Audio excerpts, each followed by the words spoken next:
La Journée internationale des droits des femmes est devenue, à travers le monde, un rituel. Comment résonne cet événement au sein de la Confédération des anciennes et anciens élèves de l'ENA et de l'INSP?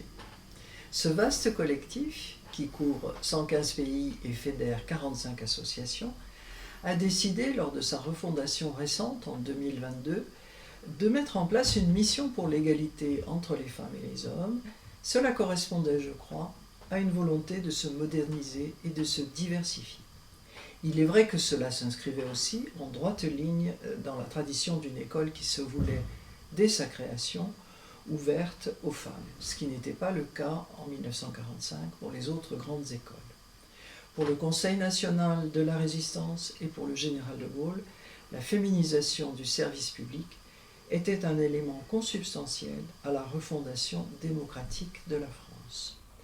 Et de fait, les anciennes élèves sont nombreuses aujourd'hui à témoigner de ce que la validation de leurs compétences par un diplôme et a fortiori par un concours leur a permis de légitimer leur parcours.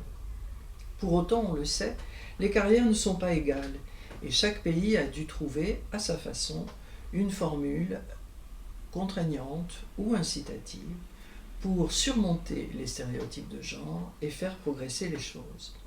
Et comme le rappelle Christine Lagarde de façon assez malicieuse, ancienne ministre française et actuelle présidente de la Banque centrale européenne, elle indique « Quand on a des quotas, on trouve des femmes, quand on n'a pas de quotas, on trouve des excuses ». C'est qu'en réalité, on arrive assez vite à la question délicate du partage du pouvoir et, par conséquent, la transition vers l'égalité réelle risque, je le crains, d'être encore un processus assez long. Mais les leviers pour progresser sont nombreux. Et j'évoquerai, pour conclure sur une note positive, les liens de solidarité qui peuvent se créer entre les femmes, on appelle ça la sororité, mais aussi, et c'est tout aussi important, les liens de partage entre les hommes et les femmes. Pour vaincre les stéréotypes, il est utile de donner en exemple des femmes qui, avec talent et détermination, se sont frayées leur chemin.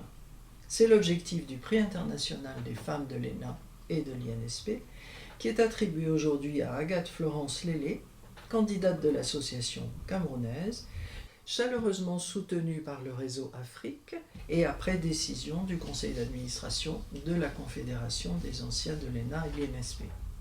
Félicitations donc à Agathe Florence Lélé, élève de la promotion Gandhara, cycle international court de 2001, qui a accompli un superbe parcours national à la police des frontières camerounaise et un parcours international dans le cadre des Nations Unies, parcours qui lui ont valu les plus hautes distinctions.